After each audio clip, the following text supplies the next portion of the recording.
그리스도의 보혈의 피를 이 성전에 가득 뿌립니다. 이곳에 있는 모든 아버지 기뻐하지 않으셨던 일들, 그 죄악들 가운데 우리 주 예수 그리스도의 이름으로 모든 죄악이 깨끗이 도말되었음을 선포합니다. 모든 죄악들이 깨끗이 도말된 이곳이 우리 아버지의 온전한 영광이 임하시는 하나님의 나라가 되었음을 선포합니다. 성령님 임하시옵소서. 우리의 영혼 육에 임하여 주시옵소서.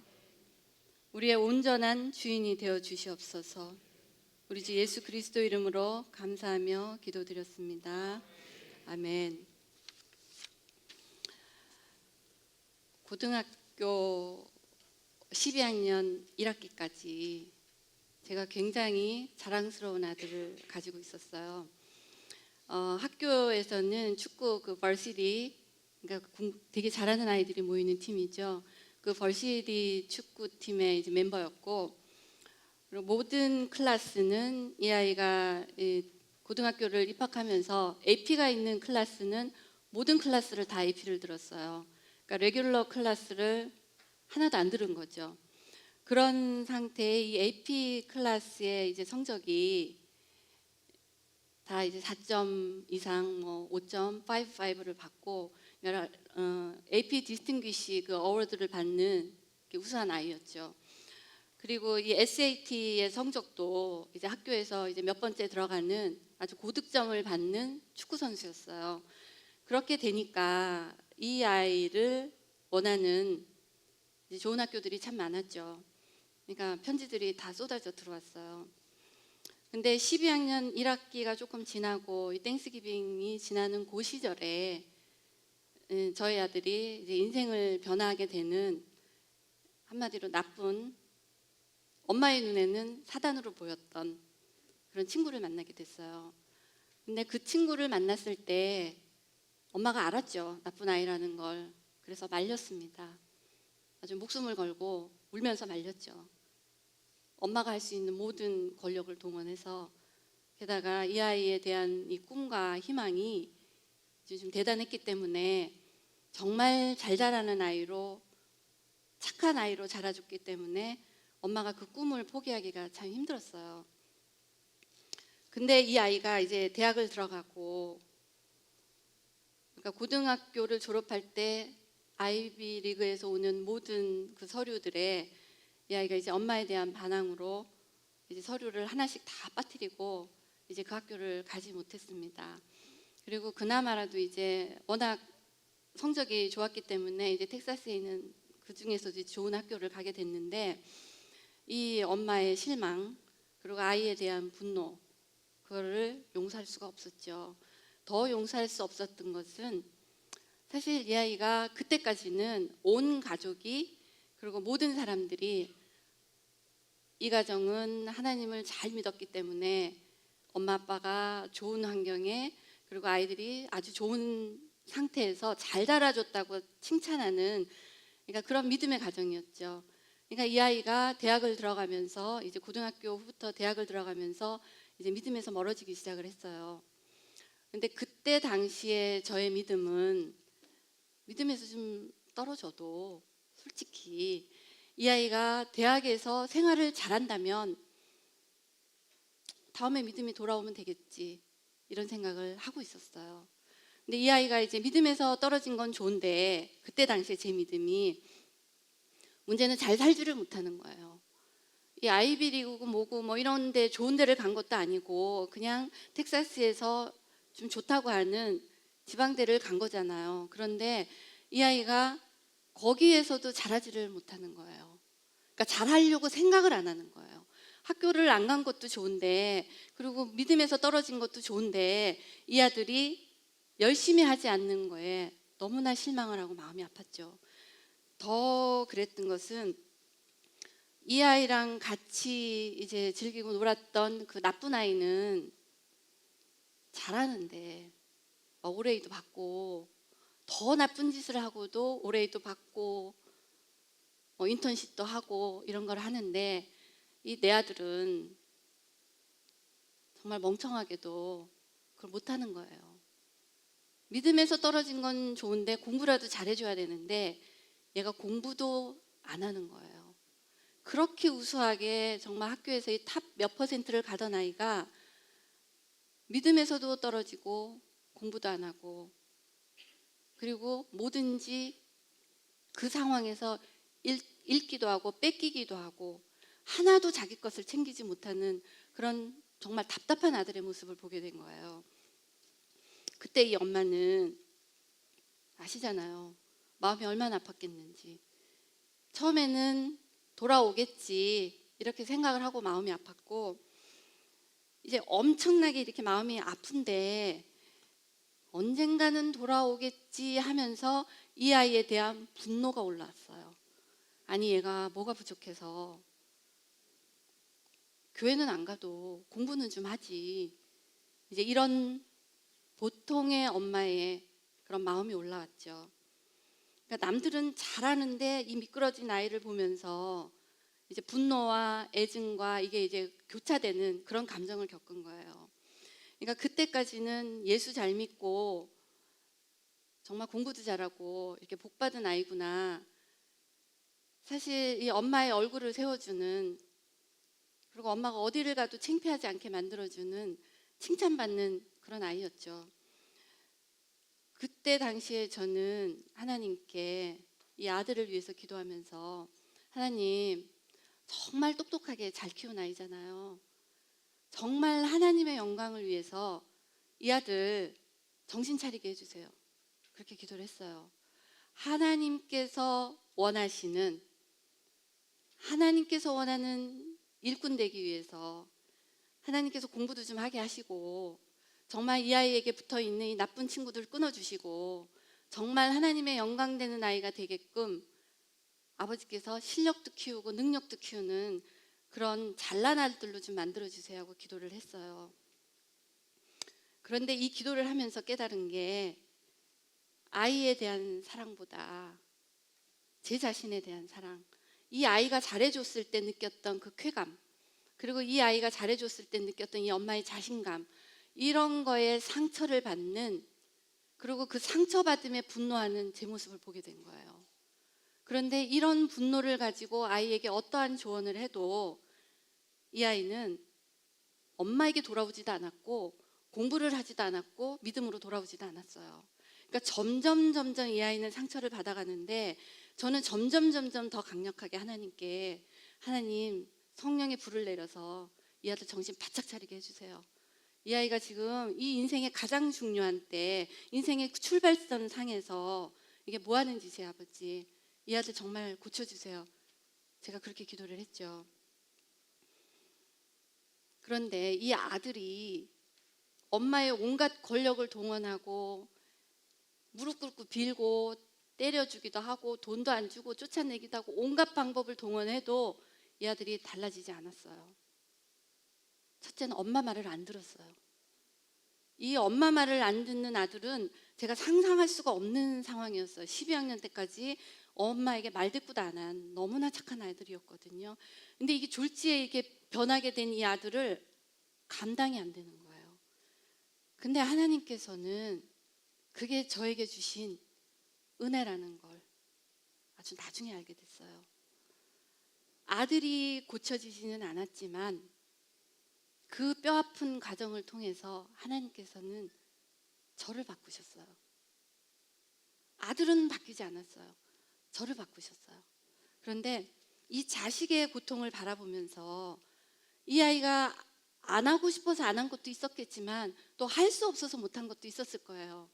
그렇게 잘 나가다가 갑자기 곤두박질 쳤을 때 이 느껴지는 어떤 정서적인 거, 그다음에 또 엄마에 대한, 아빠에 대한 미안함도 있었을 거고, 또 엄마가 분노하는 거에 대한 애증도 있었을 거예요.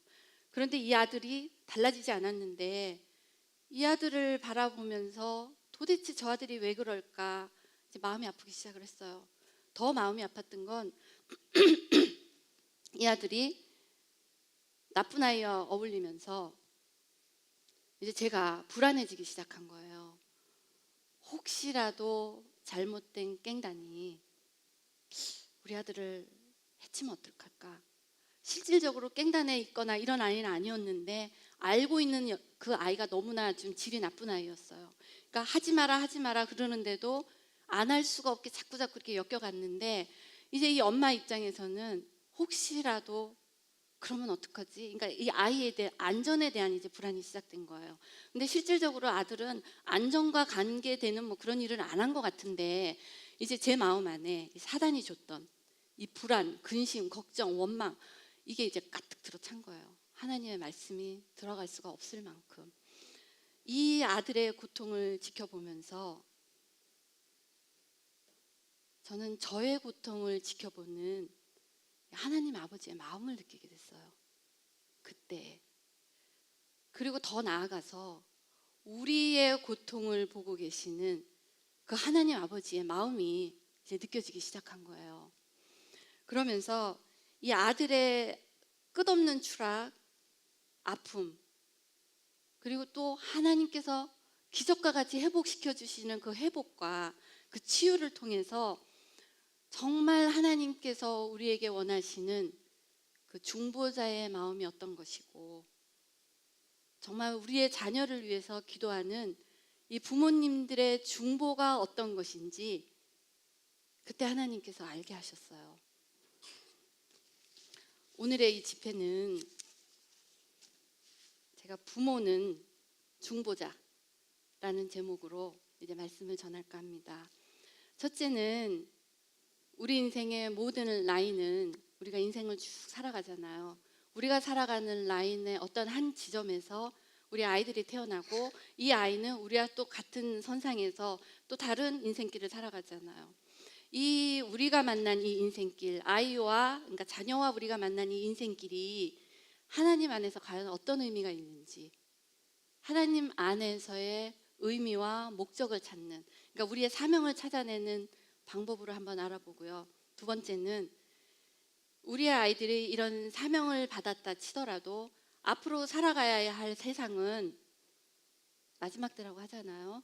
근데 정말 우리 아이들이 살아가는 이 세상이 어떠한 세상인지 동성연애를 가지고 한번 이 시대를 살펴보고자 합니다.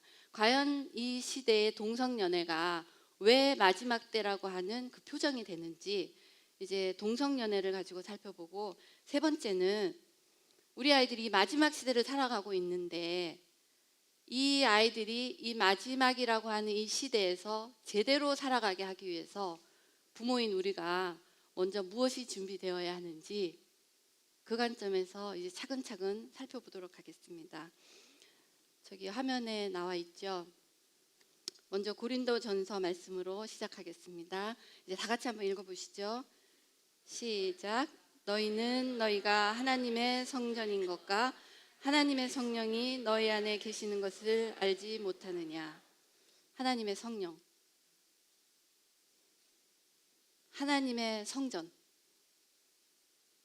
분명한 거는 여기 계신 이 부모님들도 내 안에 정말 하나님의 성령이 살아계심을 느끼고 사십니까?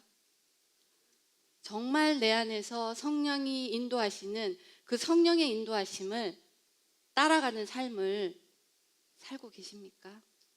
이 하나님께서 우리를 인도하시는 삶을 우리가 살아냈을 때 우리 아이들의 삶이 어떻게 달라지는지를 생생하게 체험한 그 간증을 드리고자 합니다.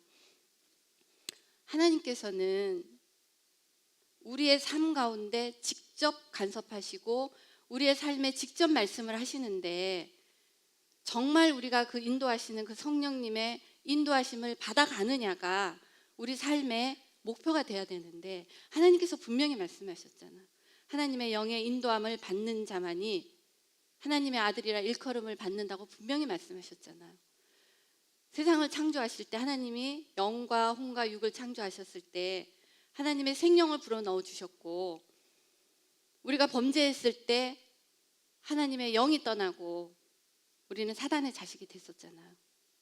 사단의 자식으로서 우리가 고통당하고 괴로워할 때 하나님께서는 우리의 그 고통을 보시고 예수 그리스도를 보내셔서 우리를 위한 보혈의 피를 흘려주셨습니다.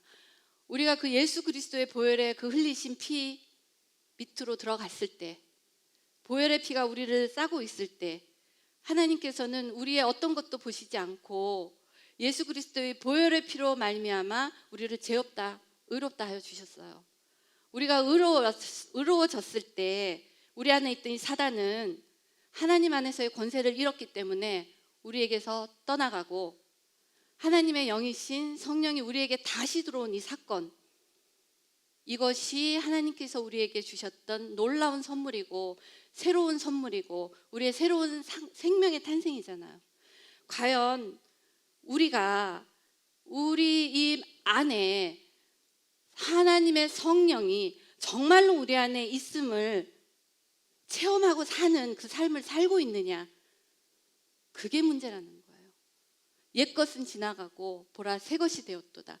하나님께서 우리에게 성령이 임함과 동시에 우리는 새것이 되었다고 말씀을 하셨잖아요. 그러면 우리는 이제부터 새로운 삶을 살아가는 훈련을 해야 되는 것이지, 옛것에 밀려서 옛것에 했던 것을 고치려고 하는 그런 삶을 살아가면 안 된다는 거예요. 자, 우리가 새것이 된 상태에서, 우리 안에 분명히 성령님이 우리 안에 계신 상태에서 우리는 하나님께서 우리에게 약속하신 우리 인생이 어떤 것인지 한번 그 단계별로 살펴보도록 하겠습니다. 자, 하나님 안에서의 인생의 의미와 목적을 찾아보겠습니다.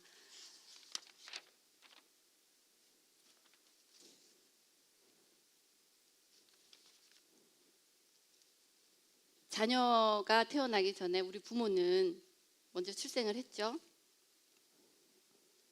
부모가, 그러니까 우리를 얘기하는 거예요. 우리가 출생을 하고 출생한 이후부터 우리는 살아가면서 우리 부모님들한테 좀 매도 좀 맞고 구박도 받고, 우리 공부하면서 야 나중에 커서 너 뭐 될래? 뭐 해먹고 살래? 이런 소리 들으면서 우리는 살아왔어요. 자, 교육과 직업을 찾았습니다. 그 다음에 우리가 하는 게 뭐죠? 짝을 찾아서 결혼을 하죠. 결혼을 하고 나면 우리가 다시 아이를 낳고 자녀를 양육합니다. 자녀를 양육하는 이 시기에서 우리는 자녀를 양육하는 거지만 또다시 새로운 인생이 시작되는 자녀들은 또다시 출생을 했죠. 이 출생한 자녀가 또다시 우리들한테 한 대 얻어맞기도 하고 구박을 받아가면서 나중에 니네 뭐 해먹고 살래? 이런 소리 들어가면서 교육을 받고 직업을 찾고 결혼을 하고 또 자녀를 낳습니다. 이런 세 단계의 인생의 단계를 봤을 때, 첫째, 직업과 교육은 하나님의 사명을 찾는 그 시간, 하나님께서 이 땅에 우리를 보내신 무엇을 시킬까, 하나님께서 주신 그 목적에 맞는 삶을 사는 그 목적을 찾아내는 시간이 되어야 합니다.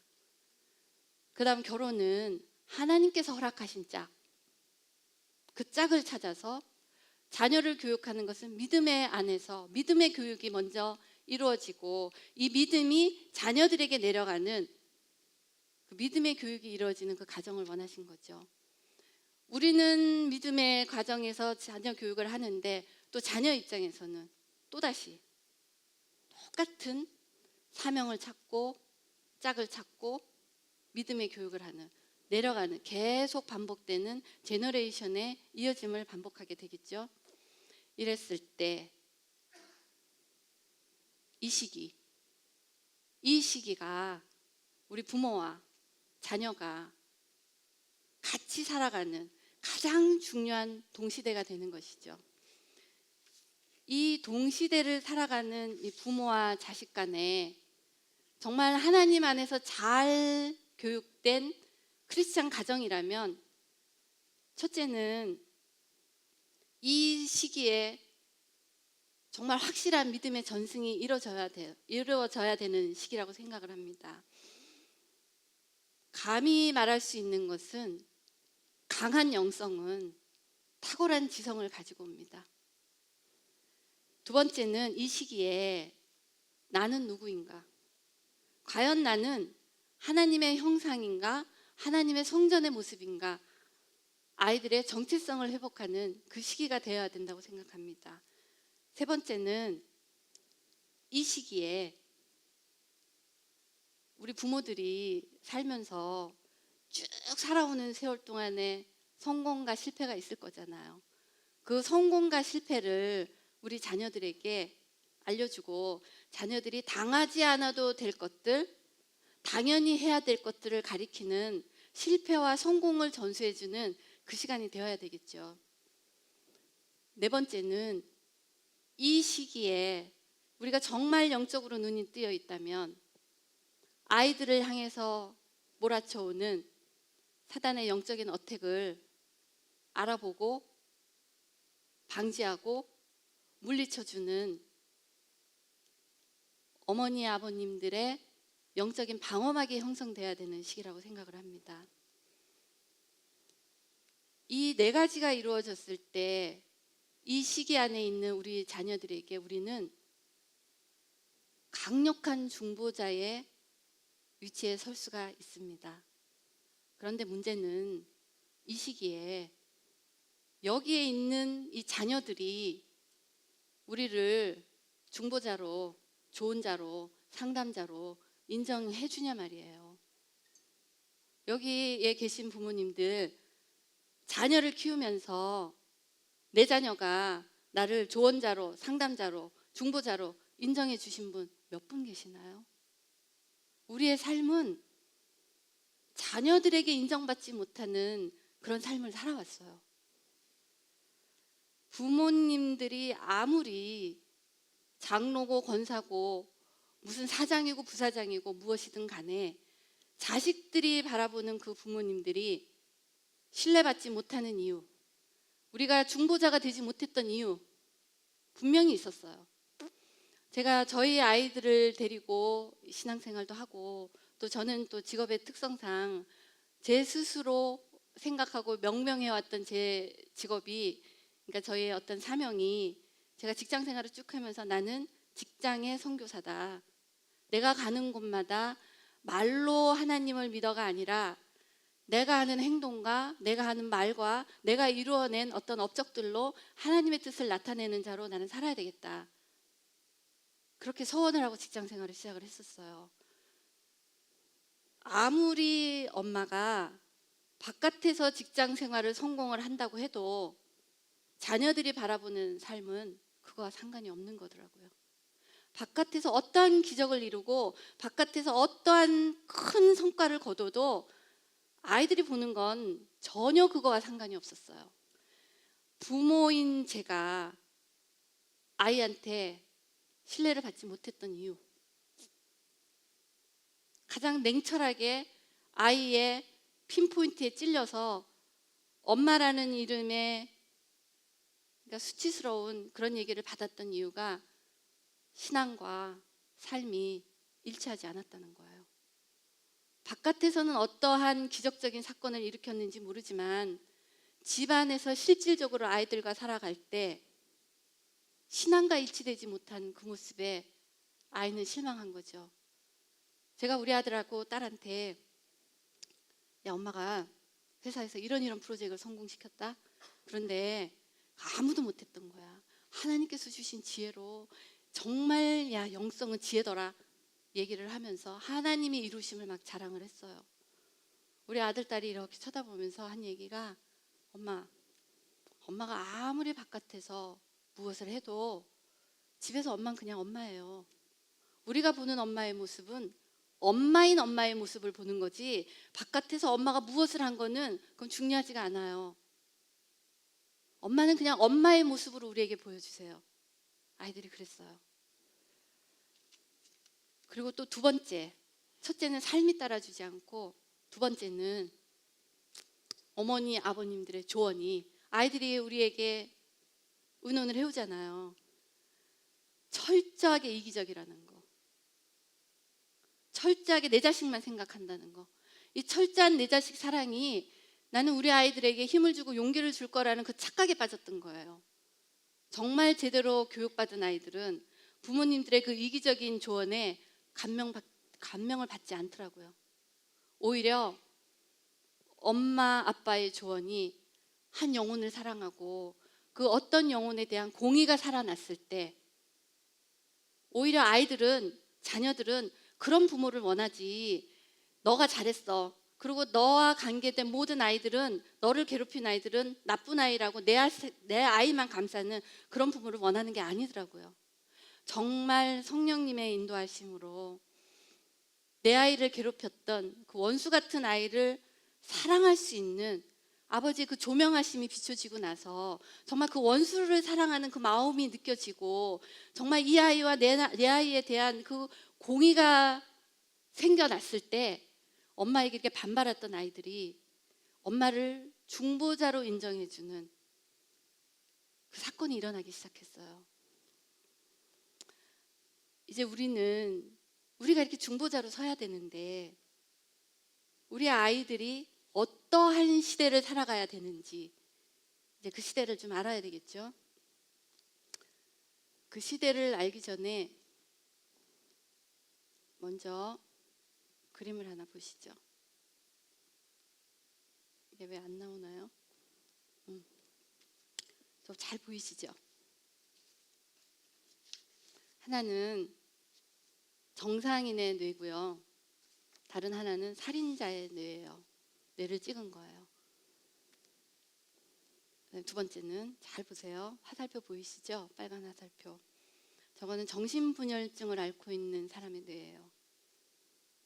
정상인의 뇌와 바깥에 있는 뇌는 이제 정신분열증을 앓고 있는 사람. 또 하나는 알코올 중독과 정상인.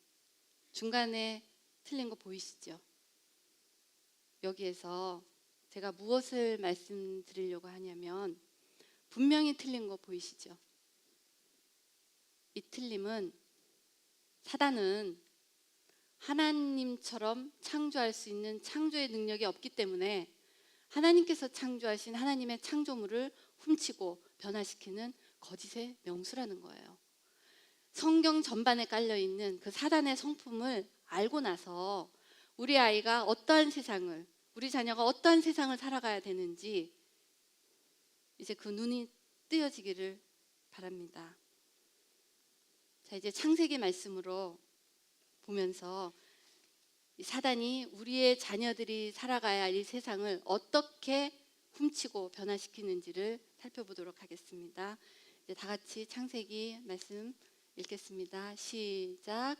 하나님이 자기 형상 곧 하나님의 형상대로 사람을 창조하시고 여자를 창조하시고, 하나님이 그들에게 복을 주시며 하나님이 그들에게 이르시되 생육하고 번성하여 땅에 충만하라.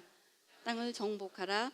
바다의 물고기와 하늘의 새와 땅에 움직이는 모든 생물을 다스리라 하시니라.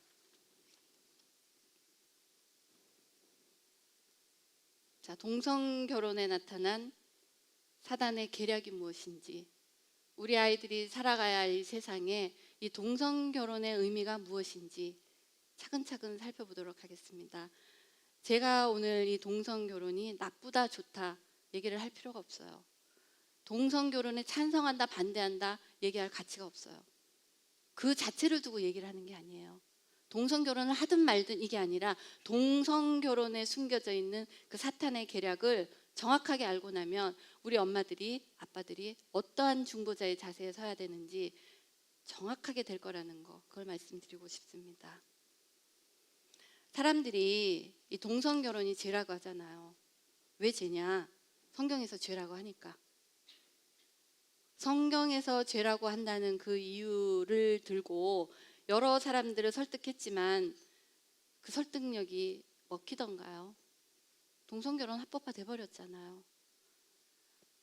영성이 회복되지 않는 사람에게는 지성으로 이해할 수 있는 방법으로 접근을 해줘야 된다고 생각을 합니다.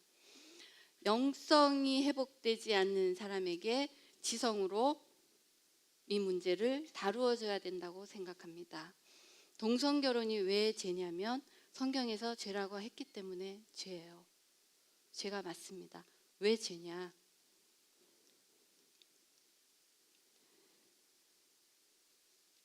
남자와 남자가 결혼을 하고 여자와 여자가 결혼을 하면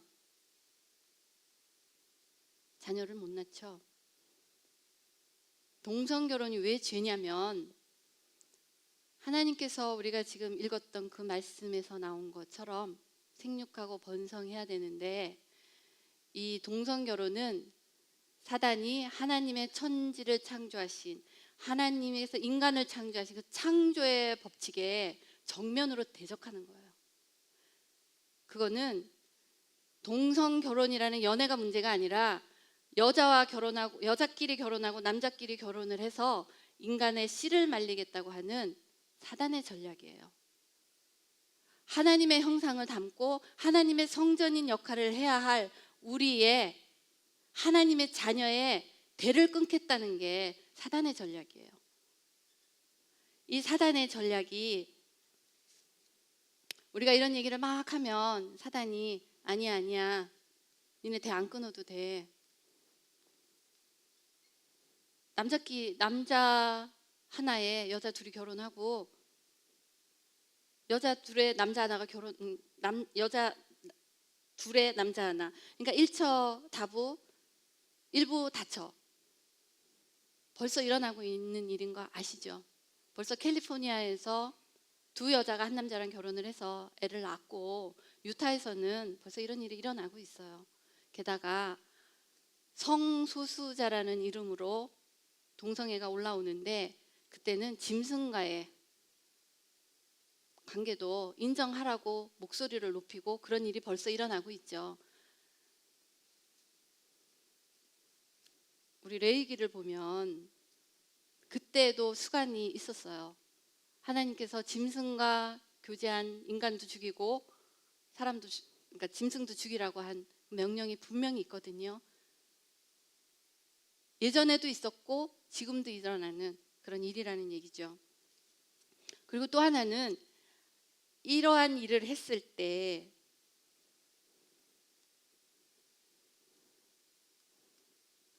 이 가족의 개념이 파괴가 되잖아요. 이 동성연애에 이 하나님을 대적하는 이 대적과, 또 하나는 자녀를 끊는 것도 있지만 다른 하나의 또 이유는 하나님의 성전을 더럽히는 거예요. 음란의 영의 인도를 받아서 하나님의 성령이 거하셔야 할 그 성전을 더럽히는 거예요. 왜냐? 대를 끊기에는 아직 시간이 많이 남았잖아요. 하나님의 대가, 그러니까 하나님의 자녀의 대가 끊길 때까지 하나님의 성전을 더럽게 해서 하나님께서 거하실 수가 없는 그것을 만들어 가자는 게 사단의 전략이죠. 이 동성연애는 밑바닥에 깔려 있는 어떤 욕구가 있더라고요. 임신에 대한 걱정이 없는 육신의 쾌락이에요.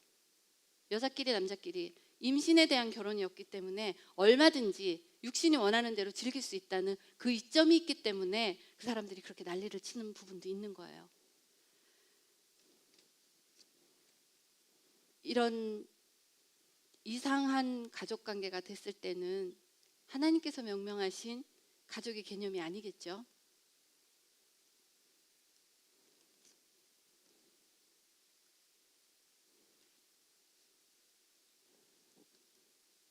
그 다음에 남자끼리 결혼을 하면 아기 못 낳잖아요. 자, 이제 체외 수정이 이루어집니다. 그리고 대리모도 나오겠죠. 미래의 일이 아니라 지금 하고 있는 일입니다. 지금 되어지고 있는 일이에요. 미래의 가상을 얘기하는 게 아니라 지금 이루어지고 있는 일. 대리모도 나오고, 이제는 난자와 정자도 판매가 되고, 더군다나 뱃속에 있는 아이도 이제는 상품화되는 그 시기가 된 거예요.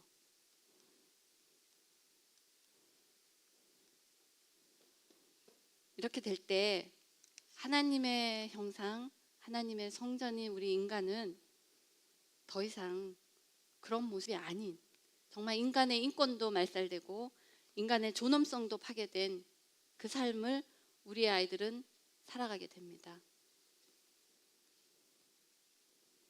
그나마 돈이 있는 사람은 이렇게 정자도 사고 난자도 사겠죠.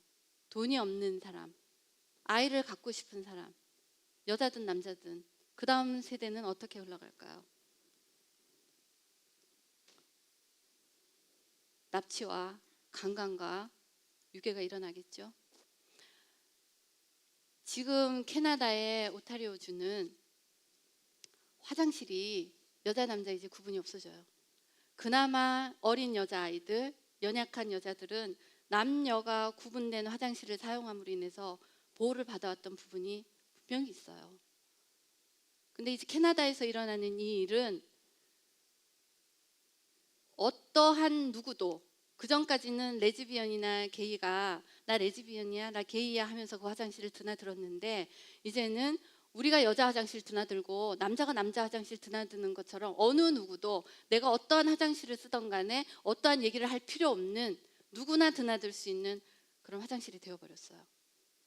자, 우리의 딸들, 어린 딸들, 아가들, 이제 젊은 아가씨들 화장실 안심하고 갈 수 있을까요? 할머니가 손잡고 가서 지킨다고요? 엄마가 손잡고 가서 지킨다고요? 지켜질 수 있을까요? 작정하고 들어오는, 정말 작정하고 들어오는 그 나쁜 사람들에게서 우리의 아이들을 과연 지켜낼 수 있을까요? 이 유괴와 강간과 이 납치들이 일어날 텐데, 우리의 이 아이들, 뱃속에 있는 아이들조차도 이제는 보호하기 어려운 시기가 돼가는데 우리가 어떻게 해야 되는지 정말 심각하게 고민을 할 때인 것 같습니다.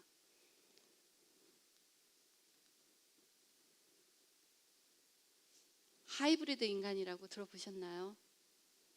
구글에서 2030년이 되면 인간의 능력이 아니라 컴퓨터의 지능을 가지고 이제 교신하는, 그러니까 인간이지만 컴퓨터와 연결을 해서 이제 컴퓨터의 지식을 다운로드 받는 그런 인간이 2030년대는 된다고 얘기를 했어요.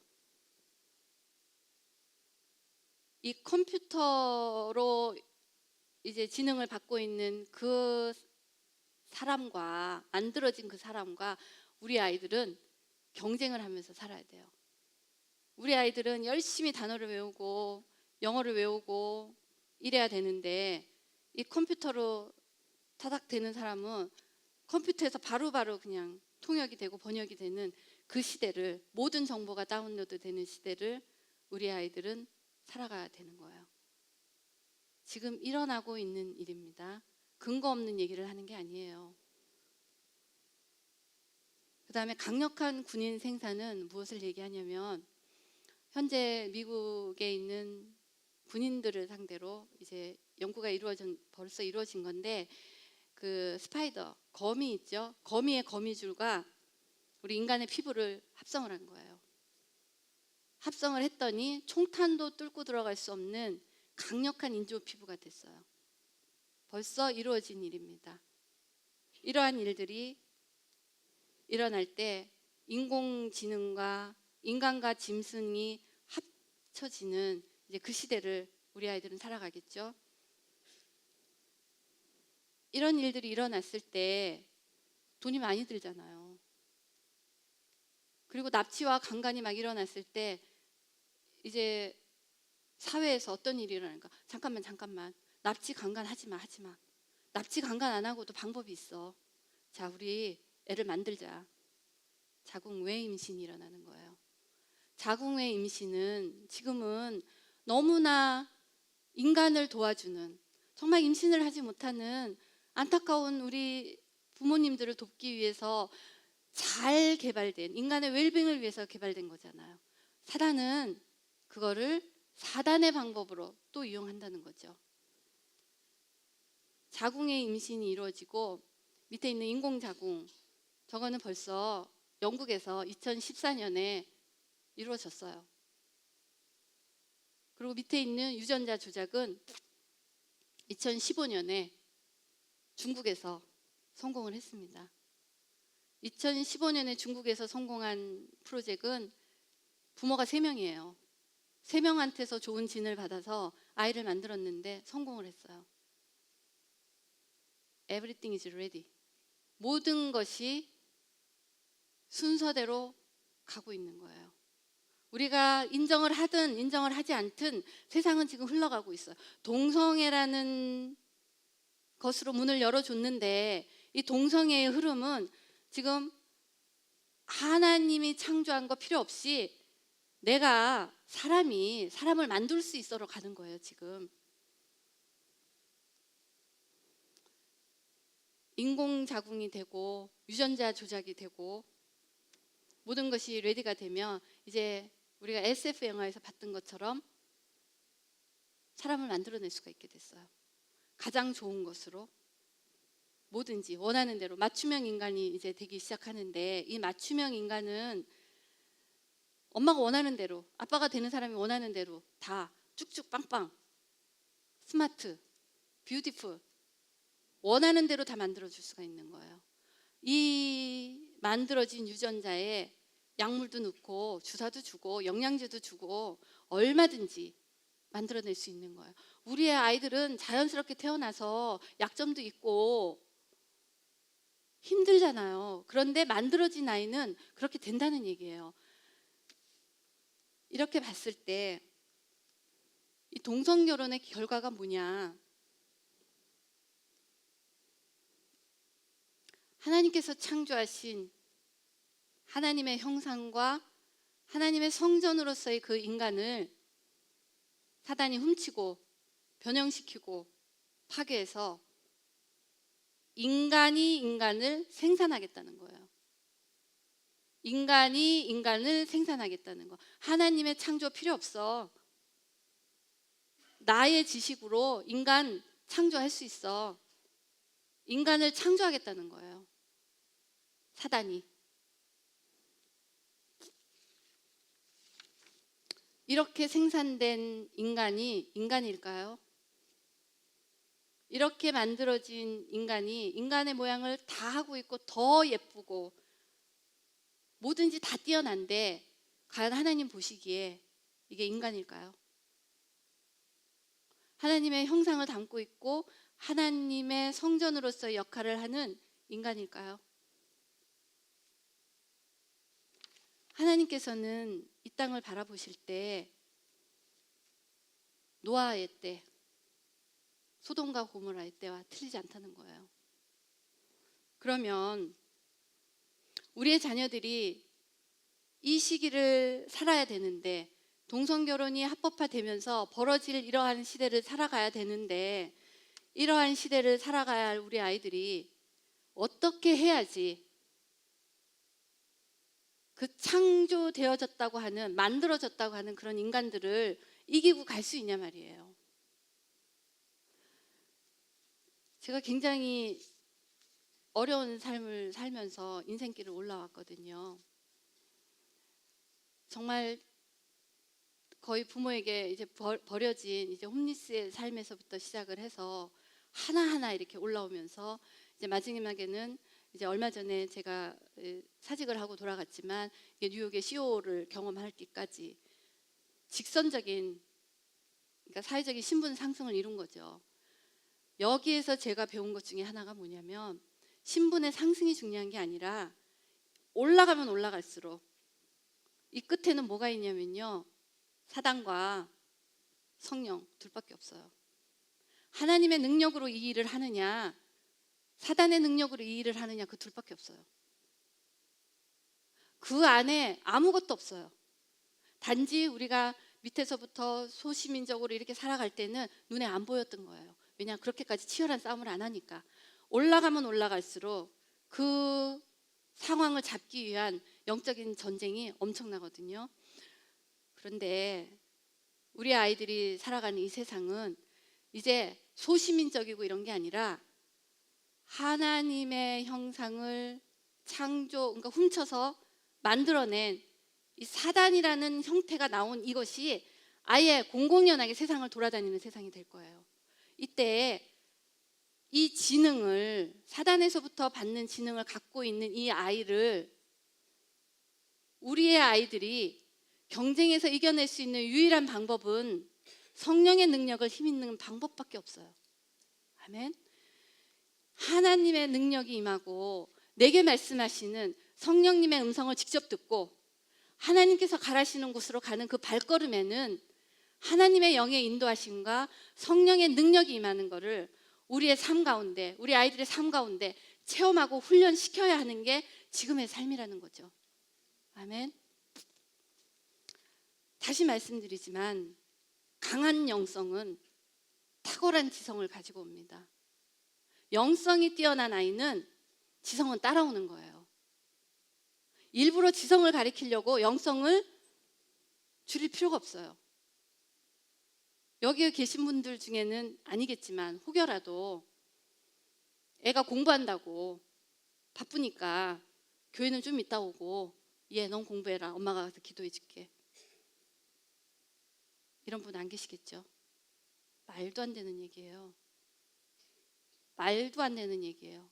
왜냐하면 제 얘기를 드리자면 환경과 상관이 없다는 얘기예요. 공부는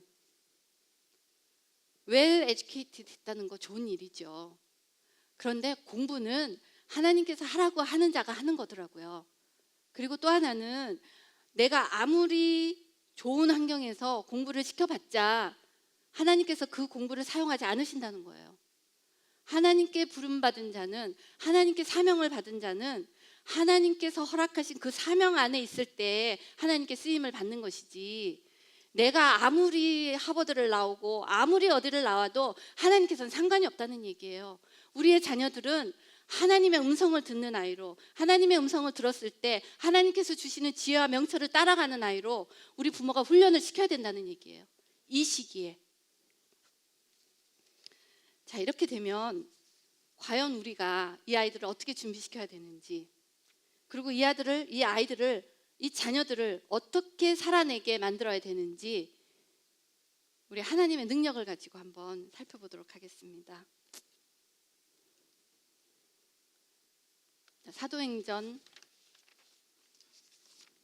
말씀을 다 같이 읽겠습니다. 시작.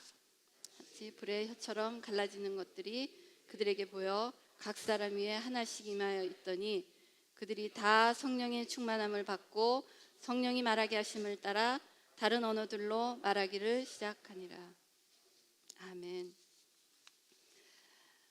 항상 어떠한 곳에도 하나님의 영이 임하는 곳에는 악령이 있어요.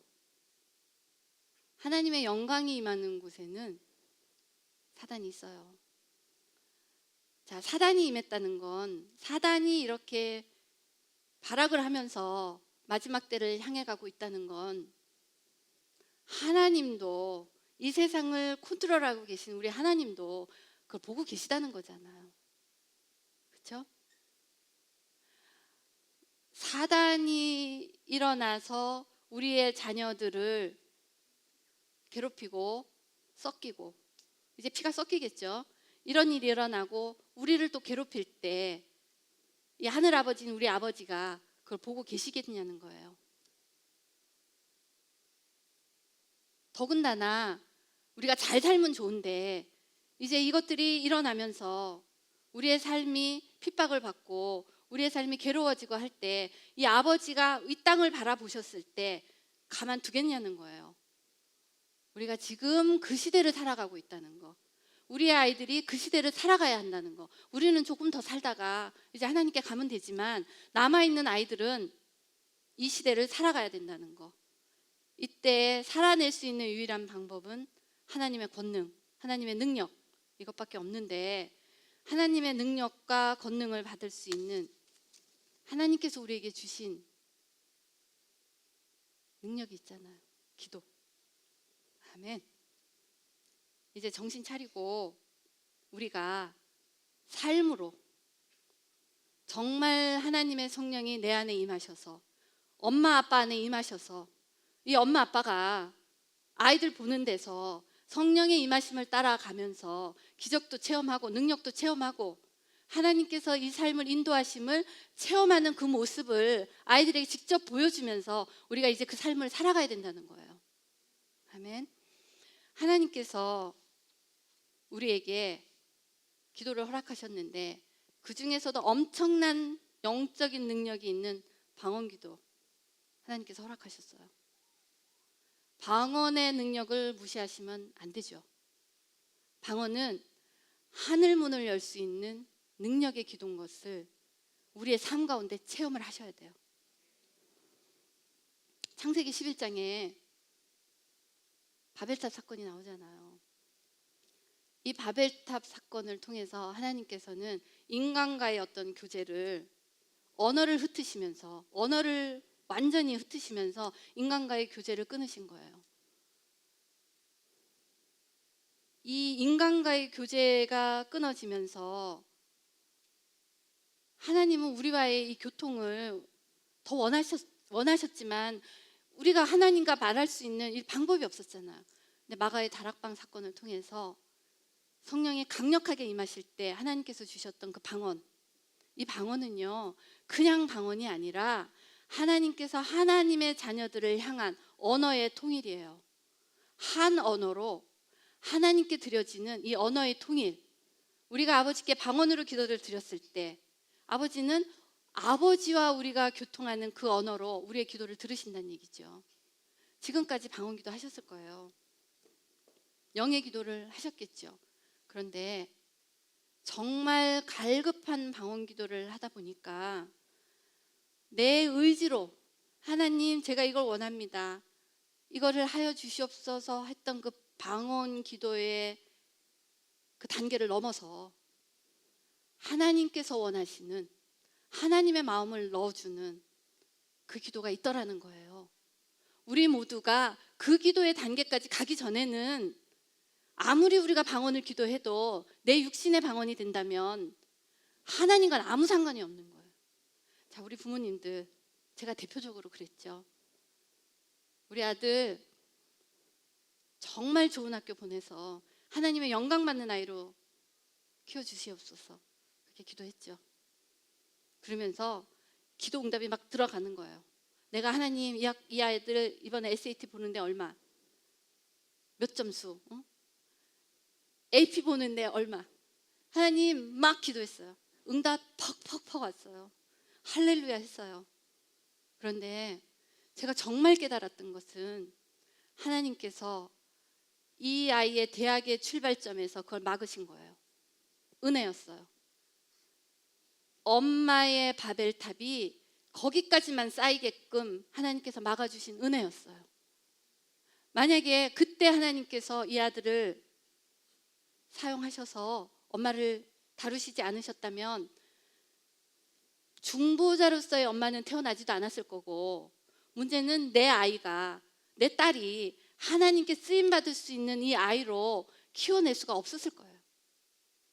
하나님의 음성을 듣는 아이로, 하나님의 영성이 임하는 강한 영성을 가지고 탁월한 지성을 가지고 있는 아이들로 자라는 걸 도와주지 못했을 거란 얘기예요. 하나님의 쓰임은 내가 하버드 나오고 어디 나오고 아무 소용없어요. 하나님께서 작정하신 자, 하나님께서 원하시는 자에게 주시는 지혜와 명철과 능력을 받아야 되는 거예요. 많은 부모님들이 하나님, 제가 이거를 할게요. 제가 이것을 할게요. 제가 이것을 아버지의 영광을 위해서 할 테니까 아버지 능력 주시고 힘 주시고 아버지 지혜 주세요. 제가 하나님을 위해서 이걸 할 테니까 영광 받으시옵소서. 하나님 영광 안 받아요. 하나님께서 영광 받으시는 거는 그게 아니라 네가 이걸 하길 원한다.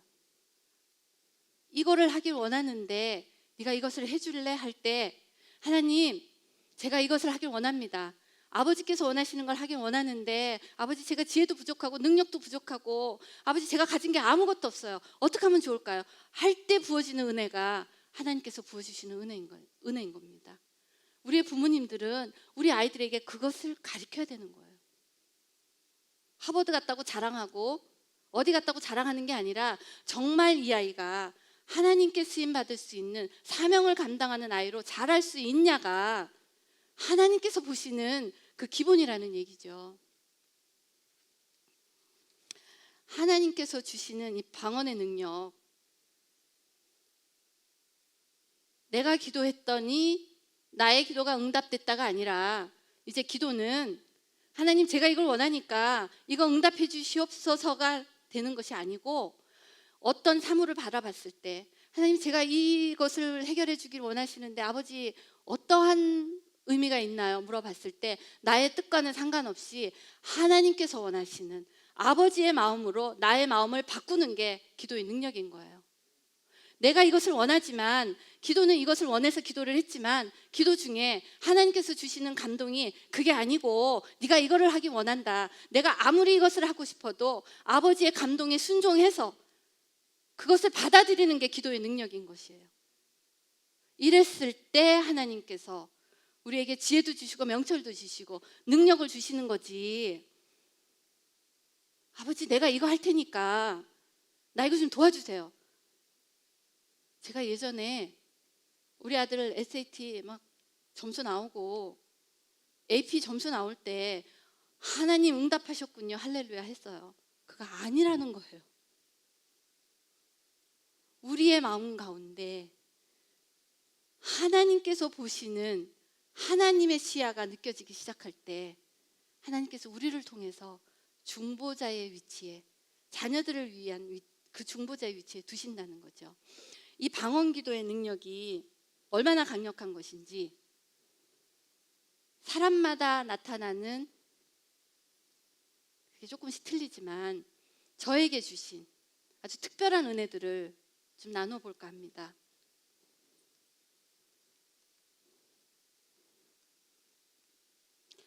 이게 보이시나요? 저게 뭐냐면 제 메디컬 레코드예요. 제가 1988년부터 2014년 26년간 B형 간염 환자였어요. B형 간염. 근데 B형 간염은 26년이 되면 이제 간암으로 100% 간암으로 가요. 그러니까 제가 2005년에 이제 저희 그 리버 닥터한테 간 전문의한테서 이제 경고를 들었어요. 자, 이제부터는 정말 조심해라. 네가 이대로 살다가는 이제 조금 몇 년 뒤에 간 경화가 오고 몇 년 뒤에 간암이 온다. 이 B형 간염은 100% 간암으로 가기 때문에 이제 조심해라. 2005, 6년경에 얘기를 들었어요. 그래서 이제 몸 관리를 잘 하면서 살았죠. 조심조심. 그렇지만 그때 조심조심 몸 관리를 그냥 하나님의 성전이니까 오래 사용하셔야 되잖아요. 살면서 또 깨달았던 것 중에 하나가 내가 언제 죽을지 모르겠구나. 인간의 생명은 하나님께 있는지라 내가 살아있는 동안에 내가 내일 죽어도 하나님께 쓰임받다 죽어야 되겠구나. 이런 생각을 했어요. 그래서 몸 관리는 하지만 제게 맡겨주신 어떤 일들이든 간에 죽게 하듯 목숨 걸고 한 거예요. 내일 죽을지 모르니까 1년, 2년, 3년, 4년 목숨 걸고 했어요. 그러면서 저희 사회적인 지위는 점점점 올라갔죠. 그러면서 하나님의 능력과 하나님께서 주시는 지혜와 명철을 경험하기 시작한 거예요. 이 경험을 보면서 아이들과 함께 이제 신앙생활을 하기 시작한 거죠. 그런데 놀랍게도 이것도 2006년에 이제 아무리 네가 노력을 해도 이 B형 바이러스는 사라지지가 않는다. 그랬는데 2014년 B형 간염 완치 판정을 받았습니다. 아멘. 제가 약을 먹은 것도 없고요. 아무것도 한 거 없어요.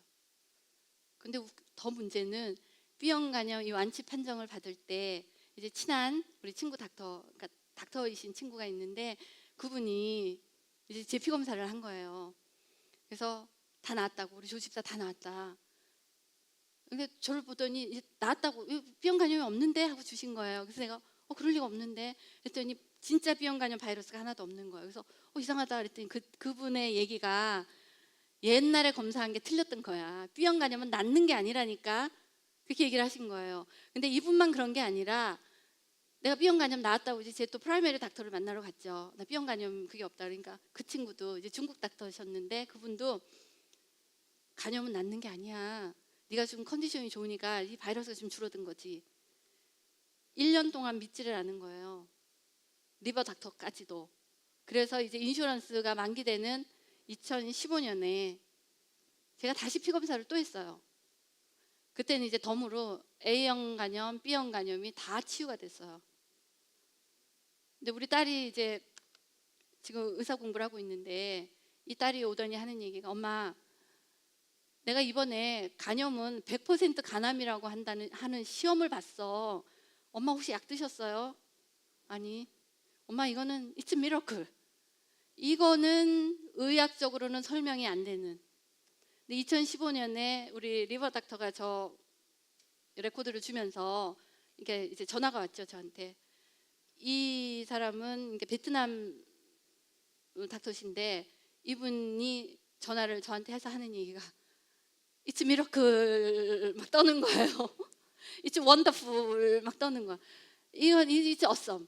막 그 사람이 할 수 있는 모든 얘기를 하면서 저한테 얘기를 하는 거야. 어떻게 이게 일어났냐.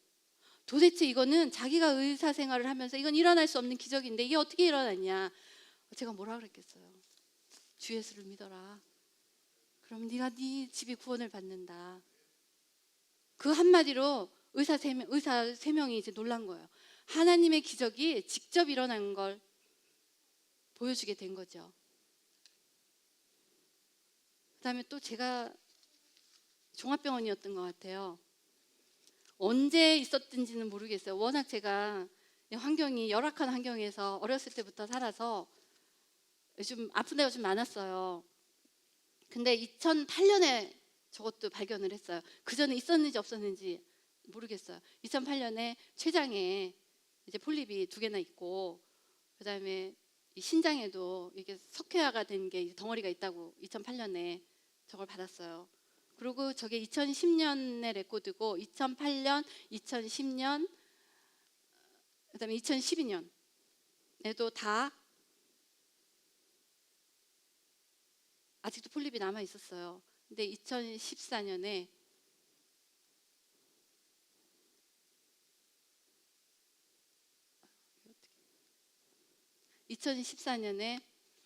제 췌장에 남아있던 폴립도 사라지고 신장에 있던 돌덩어리도 사라지고 다 없어져 버렸어요. 제가 한 거 아무것도 없어요. 약을 먹은 적도 없고 아무것도 한 적이 없는데 하나가 달랐어요. 제가 10몇 년 동안 예배를 드려오면서 하나님의 성령의 인도함을 받아가면서 제가 믿음 생활을 했다고 생각한 그 믿음 생활 가운데서 어느 타임에서부터 달라진 게 하나가 있었던 게 뭐냐면 제가 하나님께 방언 기도를 올려드리기 시작한 그 시간들과 하나님의 임재하시는 그 임재가 놀랍게도 달라졌다는 거였어요. 방언 기도의 능력이 있습니다. 많은 사람들이 제대로 하나님의 성령을 체험해보지 못했던 사람들이 방언 기도를 하면 뭐 이상하다, 뭐 성령이 이상하다 이런 소리를 하는데 하나님을 정확하게 체험한 사람들, 성령의 능력이 임해본 사람은 그런 말을 할 수가 없어요. 많은 분들이 얘기를 할 때 이제 구분이 되시잖아. 아, 저 사람은 정말 성령님을 체험한 사람이다. 아, 저 사람은 이제 책에 써 있는 그냥 성령에 대해서 배운 사람이다. 성령의 능력은 하나님으로 인하여 나타나는 거지 나의 경건의 모양으로 나타나는 게 아니잖아요. 우리들이 경건의 모양은 있는데 경건의 능력이 없는 삶을 산다면 우리 자녀들을 이 시대에 어떻게 살려내겠어요? 자녀들을 살려내는 그런 부모가 되어야 되잖아요. 우리가 지금까지 이제 인생의 라인도 살펴봤고 또 동성결혼과 관계된 사단의 계략도 살펴봤고 그다음에 방언의 능력, 우리가 살아낼 수 있는 방언의 능력도 살펴봤다면 이제 또다시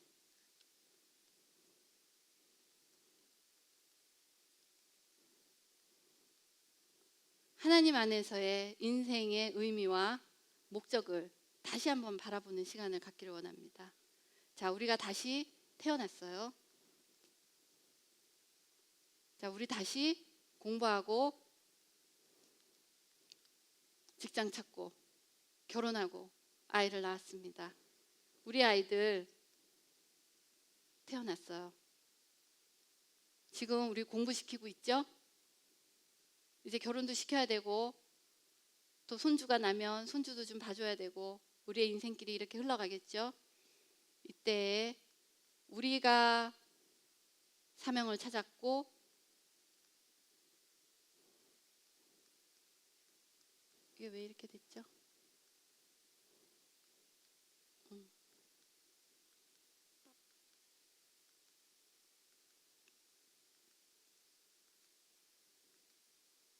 자, 우리가 사명을 찾고 결혼도 했고 다시 자녀를 양육할 수 있는 이 시기로 돌아왔습니다. 우리 아이들 사명 찾고 짝 찾고 자녀 양육해야 될 시기가 오겠죠. 우리가 또다시 이 시기를 바라봐야 합니다. 자, 오늘의 강의를 들으시면서 마음에 달라지신 게 좀 있으신가요? 우리의 아이들이 어떠한 시대를 살아가야 하는지 그 위기성이 좀 느껴지시나요? 이제는 아이들 데리고 이 학원 저 학원 뛰어다닐 필요가 없어요. 왜냐? 강력한 영성은 탁월한 지성을 가지고 온다고 말씀드렸죠.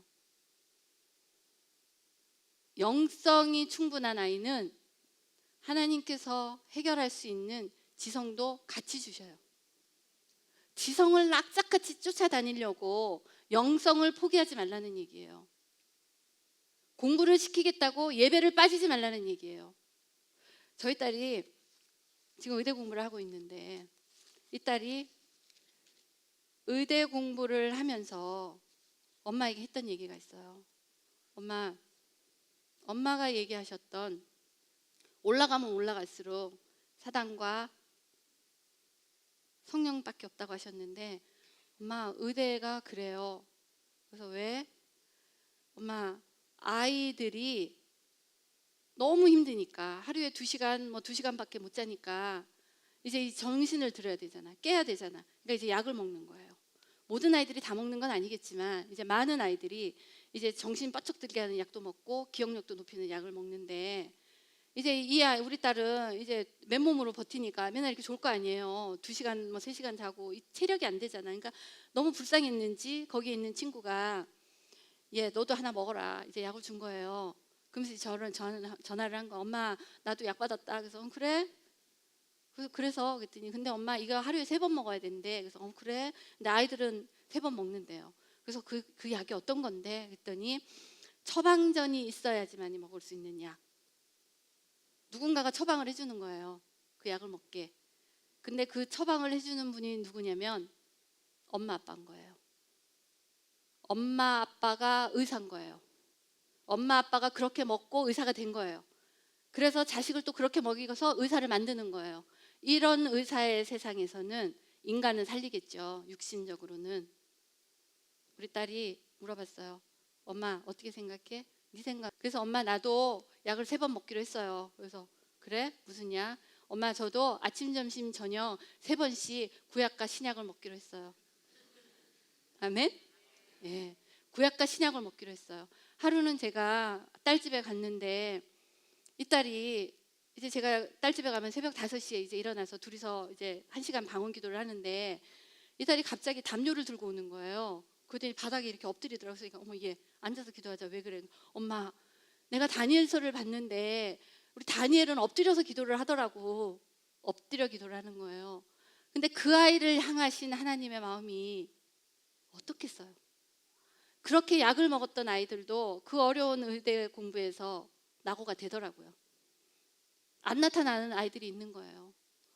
이 아이가 하나님께로 향하는 특별해서 의대를 간 게 아니고 하나님께서 사명을 주신 그 자리에 간 거예요. 이 아이가 8학년 때 공부를 잘하는 아이가 아니었어요. 공부를 잘하는 아이라면 우리가 쓸데없이 막 사인해주고 그러지 않을까. 네가 만약에 의대를 간다면 아빠가 이거 해줄게 막 사인을 한 거예요. 근데 얘가 의대를 갔잖아요. 8학년 때 한 사인을 들고 왔더라고. 아빠한테. 아빠 사인한 거 약속 지키세요. 그렇게 인커리지를 해주려고 했는데 사실은 되지가 않았어요. 이 딸이, 그리고 우리 아들이 이제 하나님의 사명 가운데 쓰기 시작하면서 뭐가 달라졌냐면, 자기의 사명인 걸 확인하고 나서, 아, 엄마, 나는 정말 하나님께서 쓰시는 의사가 되고 싶어요. 그래서 엄마가 직장 생활 해보니까 여사는 너무 어렵더라. 좀 쉽게 가자. 의사 남편 만나고 너는 좀 쉽게 가자. 이게 제가 중보자가 되기 전에 저희 엄마의 모습이었어요. 쉽게 가자, 그냥. 너는 좀 쉬운 공부하고 의사 남편 만나라. 아, 엄마들 하잖아요. 제가 그랬어요. 그런데 이 아이가 하나님께 기도를 하면서, 엄마, 내가 아무래도 의사를 해야 될 것 같아요. 그래서 의사는 너무 힘들다. 그런데도 얘가 기도를 하더니 끝내 이제 의사의 길을 가는데, 제가 이 딸을 보면서 느꼈던 것 중에 하나는 뭐냐면, 의대 공부 하라고 시킬 게 아니구나. 부모가 하라고 해서 될 게 아니구나. 고문이에요. 정말 너무 힘들더라고. 아이가 잠을 못 자요. 움직일 수가 없어요. 왜냐하면 뭐 더 능력이 뛰어나면 하겠지만, 아무튼 저희 딸을 보니까 잠을 못 자더라고. 이번 겨울방학 때 왔는데요, 이 딸이 여행을 가자고 온 가족이 이제 다 계획을 세웠어요. 이제 차에다 딱 실어놓고 이제 운전을 해서 여행을 가면 애들이 도망을 못 가잖아요. 그러니까 그때 이제 온갖 얘기들을 다 풀어놓을 수가 있으니까 갇혀 있는 상태에서 어떻게 지냈는지를 다 들으려고 이제 자동차 여행을 계획을 했는데, 이 딸이 자동차 여행 가기로 한 그 전날, 엄마, 나 등 대고 자고 싶어요. 그냥 등 대고 자게 해주세요. 그래서 집에 있었어요. 그 정도로 모든 영혼육을 다 쏟아내는데, 이 딸이 그걸 감당하면서 하는 얘기가 정말 은혜로웠어요. 엄마, 하나님께서 주신 사명을 감당한다고 마음을 먹으니까 힘들고 힘들지만 이 안에서 기쁨이 솟아난다는 거예요. 이 기쁨. 이 아이가 잠을 못 자고 입술이 다 헐고 정말 이쁘장하게 생긴 딸아이가 막 머리도 다 빠져가지고 머리가 이렇게 어여게 떴어요. 이런데도 너무 힘들지 않니? 엄마, 이 기쁨을 어쩔 수 없다는 거예요. 사명을 찾아주면 우리 아이들한테 공부해서 뭐 해라 이렇게 미룰 필요가 없이 정말 하나님 안에서 영성이 회복되면서 이 아이를 향하신 하나님의 뜻, 이 아이를 향하신 하나님의 목적, 왜 이 아이를 하나님께서 이 땅에 보내셨는지를 찾게 되면 이 아이는 하지 말라고 그래도 공부하게 돼 있어요. 혹여라도 여기 계신 분들 중에 나는 잘 아는데, 내가 직장 생활 해보고 믿음 생활 해봤는데 그래도 좋은 학벌이 낫더라. 하나님께서 허락하시면 좋은 학벌이 낫죠. 하나님께서 허락하시면, 하나님께서 거기에 보내야 할 이유가 있을 거예요. 그런데 하나님께서 허락하시지 않고 나의 인간적인 욕심, 나의 인간적인 욕망, 그건 그냥 바벨탑일 뿐입니다. 그 바벨탑을 오랫동안 쌓을 필요가 없어요. 어차피 하나님께서 바벨탑으로 쌓아 올라온 것은 하나님께서 허락하시지 않기 때문에 우리가 지금부터 우리 아이들은 바벨탑이 아니라 하나님께서 허락하신 하나님의 사명, 하나님께서 허락하신 하나님의 목적을 찾아주는 그 위치에서 우리 부모님들이 중보자의 위치에서 그 중보를 시작하셔야 된다는 거예요. 이 중보를 하려면 그냥 되는 게 아니더라고요. 기도의 능력이, 저도 기도 아들이 괴롭힐 때 할 만큼 해봤잖아요. 이 내 욕심이 들어간 기도는 기도의 결과가 나온다고 해도 그게 그렇게 기쁨이겠어요? 하나님께서 부스러기 던져주실 수 있단 말이에요. 우리가 아이들 말 안 들으면 울고 붙일 때 그냥 사탕 던져주는 것처럼 하실 수도 있다는 얘기예요. 그렇지만 아버지의 기쁨 되는 신앙은 알잖아요. 하나님께서 원하시는 아버지의 마음. 우리가 아버지의 마음을 품을 때, 아버지의 마음을 품고 내 자식을 바라보기 시작할 때는 내 자식을 향한 분노는 생기지 않아요. 예전에는 제가 우리 아들을 엄마의 뜻을 이루는 아이로 그렇게 키워내고 아주 욕망을 달성하는 아이로 키웠을 때는 아들이 좀 잘 못하던가 실수를 하던가 이럴 땐 화가 났어요. 도대체 너는 이것도 못하냐고 막 화를 냈어요. 야단치고. 그런데 요즘에 저는 정말 하나님의 임재가 너무나 감사한 거예요. 아들이 실수를 했을 때 아들에 대해서 화가 나는 게 아니라 이제는 마음이 아픈 거예요. 어떻게 저 아이가 저 실수를 했을까? 저 실수를 하고 자기는 얼마나 힘들까? 이제 아이의 생각을 하게 되고, 예전에는 있을 수 없었던 일. 근데 더 놀라운 거는 엄마가 화도 안 내고 정말 너 너무 힘들겠다. 그런데 아이들이 정말 잘 알아요. 거짓으로 했는지. 예전에도 해봤죠, 제가 똑같은 짓을. 얘 너 너무 힘들겠다. 그래, 힘들지만 공부 좀 잘해라. 이렇게 인커리지 했던가 하고, 정말로 내가 마음이 아파서 어머 얘 너 정말 표정도 똑같고 얼투도 똑같았을 거예요. 근데 우리 아들은 정확하게 집어냈어요. 정확하게 알았어요. 엄마가 진심으로 자기를 위한다는 것. 이 인간의 사랑이 올려오면서 정말 놀라운 거는 내 자식을 향한 나의 이 마음이 모든 자식을 향한 하나님의 마음이라는 걸 알았어요. 이 하나님은 내 자식만이 아니라 내 자식을 괴롭힌 그 자식까지도 사랑한다는 거. 그래서 더 이상은 미운 사람이 있을 수가 없다는 거. 아버지께서 나와 함께 하실 때 나의 모든 죄악을 다 담당하셨는데 내가 내 자식 좀 괴롭힌다고 그 자식을 미워하고 정죄하고 이제는 그게 사라지더라는 거예요. 아버지의 사랑이 넘쳐날 때 그냥 그 영혼이 혹시라도 하나님 믿지 않아서 지옥 갈까? 정말 이 전도에 불이 탄다고 해야 될까요? 우리 남편이 때로는 그래도 좀 우아하게 생겼는데 너무 이렇게 보따리 들고 다니는 아줌마들처럼 좀 이렇게 우아하게 좀 전도하라고, 아무나 붙들고 막 예수 믿으세요 막 그러지 말라고. 근데 이게 나오는 거예요.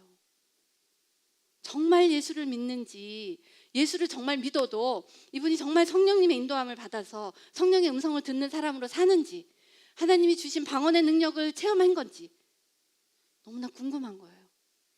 하나님의 영의 인도함을 받는 자만이 하나님의 아들이라 일컬음을 받는다고 말씀하셨어요. 우리의 아이들을 하나님의 능력을 받는 그 아이들로 키워내야 되잖아요. 그러기 위해서는 우리 부모님들 자식에 대한 그 악한 욕심을 내려놔야 돼요. 게다가 지금까지 저도 그랬고 앞으로도 또 실수할 거예요. 지금도 이렇게 노력은 하지만 제가 잘 돼서 간 게 아니라 정말 요만큼 하나님의 능력을 맛봤더니 이런 기쁨이 있는 거예요. 그래서 요만큼 하나님의 기쁨을 느끼니 정말 내일 모레 더 하나님께 가까이 갈 때는 하나님께서 주시는 그 기쁨이 어떨까, 거기에 이제 익사이팅하고 가는 거죠. 그런데 우리의 자녀들을 키우기 위해서는 우리가 중보의 능력을 가져야 되는데, 중보의 능력은 하나님께서 깨끗한 그릇에게 부어주시는 거예요. 혹여라도 지금 이 순간 우리의 아이들이 정말 하나님께 쓰임받기 원하신다면 우리가 아이들을 키우면서 어떠한 상처들을 두었는지, 우리가 아이들을 키우면서 어떠한 악한 말로 엄마의 욕심을 채우려고 아이에게 상처를 주었는지, 우리의 자녀를 떠올리면서 우리가 하나님께 회개하는 시간을 가져야 될 것 같아요. 우리가 하나님께 올려드리는 그 회개를 통해서 하나님께서는 우리 영을 깨끗게 하실 것이고, 주일날 우리의 영이 깨끗하여진 준비되어진 그릇에 하나님께서 예비하신 그 은혜를 우리의 자녀들과 함께 부어주실 거예요. 지금 아주 간단하지만 하나님께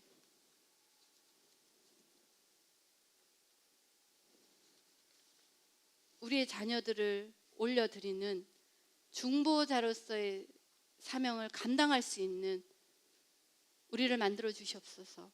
그리고 아버지, 우리가 우리의 아이들에게 지었던 그 죄악들